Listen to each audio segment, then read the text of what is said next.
The effect has been that of the 15 steps that we urged action on, Israel has taken action, either in implementing or being in the process of implementing 12 of the 15 steps. So the letter says enable a minimum of 350 trucks per day to enter Gaza, and this is in the context of a letter that says you've got 30 days to do it, and failure to demonstrate a commitment to this may have implications under US law. The United Nations says an average of 37 trucks a day have entered. You keep saying you're not going to speak to specific metrics, but you guys are the ones that made those specific. We didn't. We didn't give the Israelis 30 days to do all this stuff. You guys did. And now those 30 days are up. And as you've heard from everyone so far, and these aid groups that came out last night, they haven't met them. And all of a sudden you say that the metrics that you put out don't matter. I had never said that they don't matter. What I said was... You said rabbit hole. I mean, these are metrics exactly like you put out. It's not a rabbit hole. Meaning I don't want to take up time getting into a specific... You thought a crushing defeat in the just concluded presidential poll for Democrats would have served as a wake-up call for war criminals like Antony Blinken? You were wrong if you thought so. This war criminal today crossed every limit of shamelessness. I'm sorry for my language, but I have no choice when the American action or lack of it is directly helping Israel in carrying out mass murders of Palestinian men, women, children and babies every day with impunity. The Blinken chap was in Brussels today, where he spoke to media. Answering a question on Gaza, Blinken stunned everyone by resorting to blatant lies.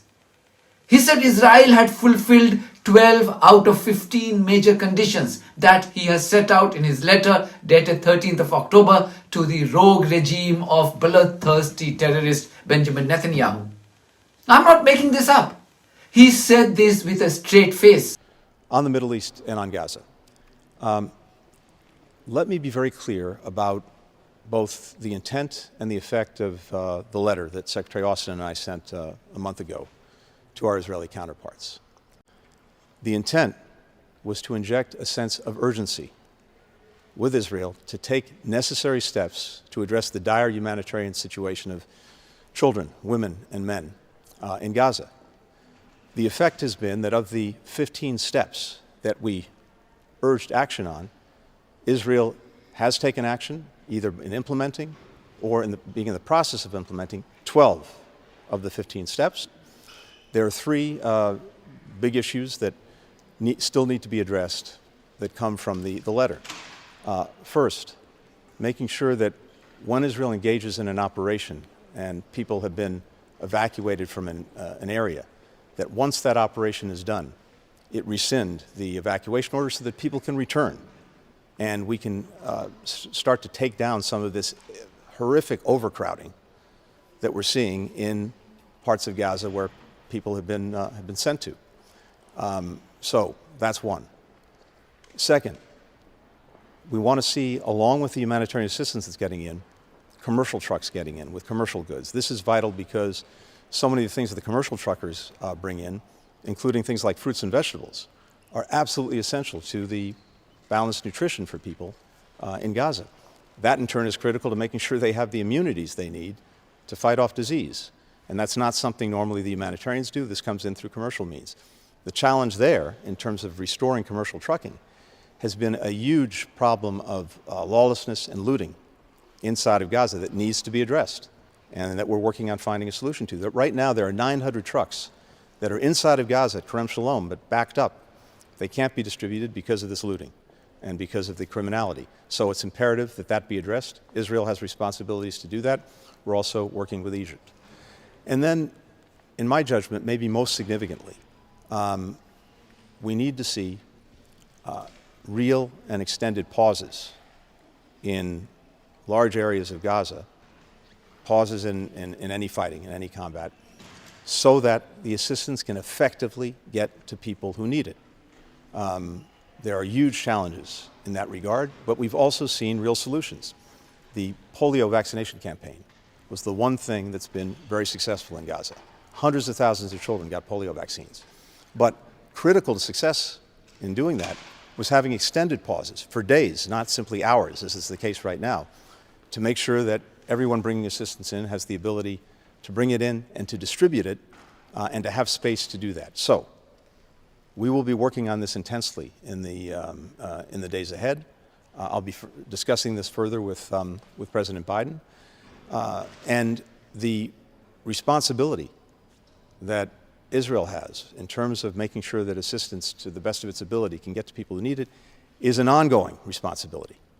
And I believe that the steps that it's taken over the last weeks to address what we had in our letter, those steps would not have been taken absent the letter.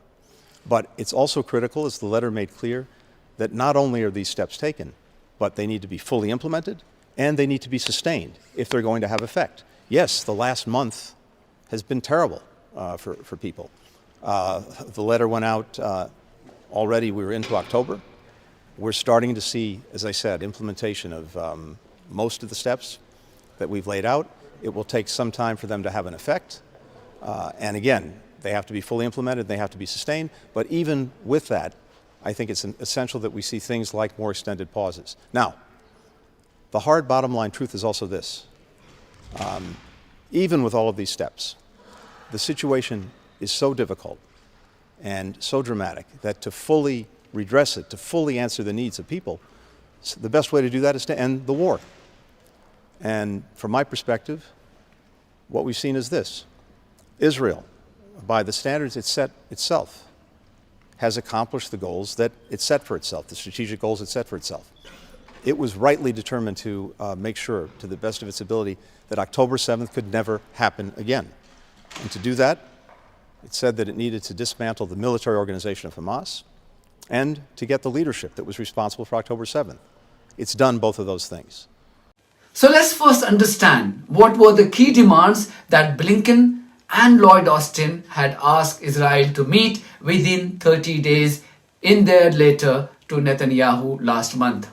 According to the letter, Israel had to allow the entry of 358 trucks every day before the 30-day deadline expired on 12th of November, which was yesterday. Israel also had to end its illegal siege of North Gaza, where hundreds of thousands of people have been forced to starve and die for weeks. According to Blinken, Israel has fulfilled these two key conditions, meaning 358 trucks are now entering Gaza every day and the siege of North Gaza is over. Another line. You don't have to take my word for it. According to UN Coordination of Humanitarian Affairs, on average, only 40 trucks entered Gaza every day between 13th of October, when the letter was sent to Israel, and 12th of November, when the American ultimatum expired. So US wanted Israel to allow 350 trucks every day or face consequences. Israel's rogue regime showed the middle finger to the Biden administration and allowed only 40 trucks a day, and yet this war criminal Blinken is telling the world that Israel has done everything right. That's how compromised these American politicians have become under the influence of the Zionist lobby of Israel. It's a moment of reflection. It should be the moment of reflection for every single American who care about their country. I know you have punished the Democrats for their involvement in the ongoing war crimes. But is that enough? Because they are still insulting your intelligence. Should they not pay the price for causing the reputation of your country to be permanently damaged? A small, tiny country who is surviving on your charity, on your dole, is taking your government for granted, is breaking your laws, your domestic laws with impunity. And your politicians, your corrupt, compromised politicians like this chap, Antony Blinken, they have zero power and desire to act against this rogue regime of Netanyahu. So think again. Are you still the superpower that you claim you are? If a tiny country would depend on your charity is violating your domestic laws with impunity, and then your politicians are moving with lightning speed to protect their crimes? As for the siege of North Gaza, over 100,000 innocent civilians continue to be starved as Israel continued to carry out the blockade and forced migration in violation of international humanitarian laws. But for Blinken again, everything is fine.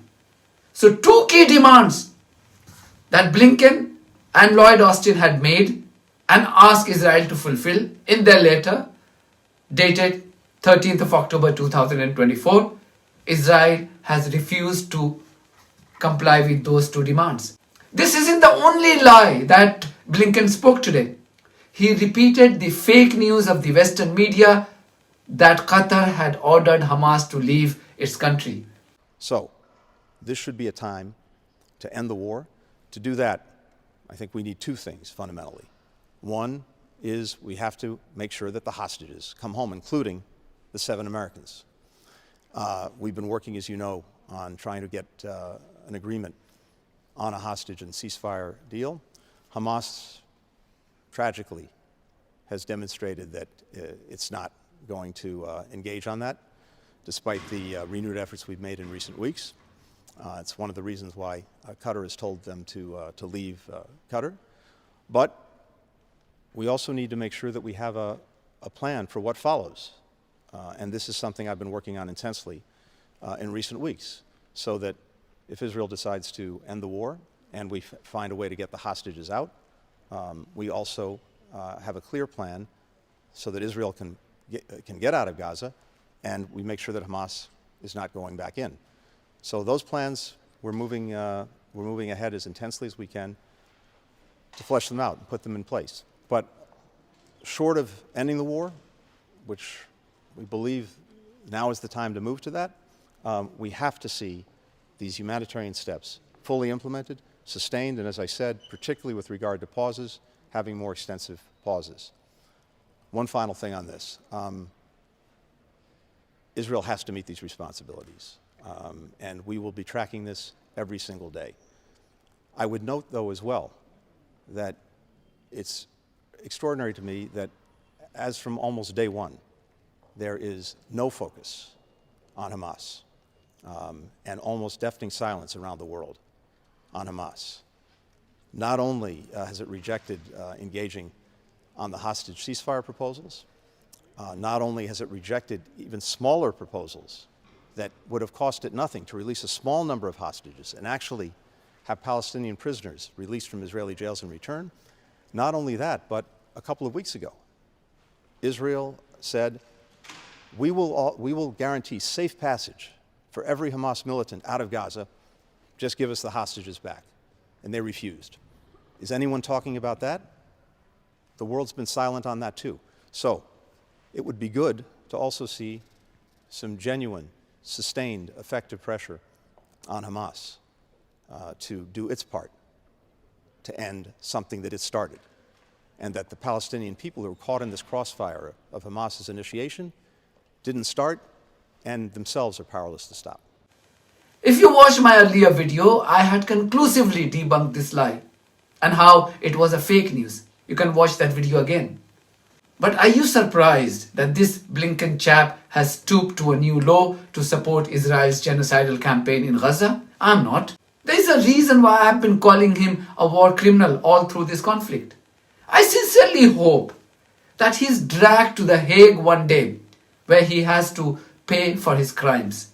That's it from me. Thank you very much for your support of this platform and its journalism on buymecoffee.com and Patreon. If you too think that our journalism is worth supporting, then you too should consider becoming part of it. In the meantime, if you haven't subscribed to my channel, please do so, because that's one of the many ways you can support independent journalism.